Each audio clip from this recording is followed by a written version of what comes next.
రోజు మనం తెలుసుకోబోయేది విష్ణుమూర్తి దశావతారాలు. విష్ణుమూర్తి చెడును పోగొట్టడానికి 10 సార్లు భూమి మీదకు వచ్చారు. మొదటి అవతారం మత్స్యావతారం. వేదాలను రక్షించడానికి, ప్రజలను వరదల నుంచి కాపాడడానికి చేప రూపంలో వచ్చారు. రెండవది కూర్మావతారం. అమృతం కోసం దేవతలు దానవులు సముద్ర మదనం ప్రారంభించారు. కాని పర్వతం దిగమింగిపోతుంది. అప్పుడే కొమ్ము కలిగిన కొమ్ములేని తాబేలుగా వచ్చాడు. మూడవది వరాహావతారం. భూమాతను హిరణ్యాక్షకుడు పాతాళంలో పడేస్తాడు. ప్రపంచం అంధకారంలో ఉంది. అప్పుడు ఒక శక్తివంతమైన పంది వచ్చి భూమిని పైకి లాగి కాపాడింది.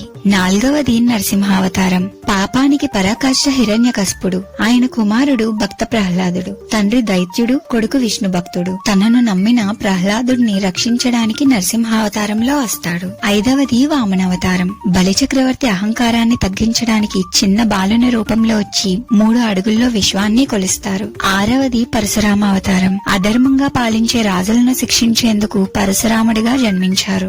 ఏడవది రామావతారం. ధర్మాన్ని నిలబెట్టేందుకు రావణుడిని ఓడించి సీతను రక్షించారు. ఎనిమిదవది కృష్ణావతారం. బాలకృష్ణుడి లీలలు, కంసుని సంహరణం, కురుక్షేత్రంలో గీతోపదేశం, ఆయన కథే మహాభారతం. ఇది పూర్ణ అవతారం. తొమ్మిదవది బుద్ధావతారం. ప్రపంచానికి శాంతిని బోధించేందుకు ప్రేమ, అహింస, క్షమను పాఠంగా చెప్పారు. 10వది కల్కి అవతారం. భవిష్యత్తులో చెడును పూర్తిగా నశింపజేయడానికి కల్కి రూపంలో రానున్నారు. ఇవి దశావతారాలు. మీకు వీటిలో ఏ అవతారం ఇష్టమో కమెంట్ చేయండి. జై శ్రీమన్నారాయణ.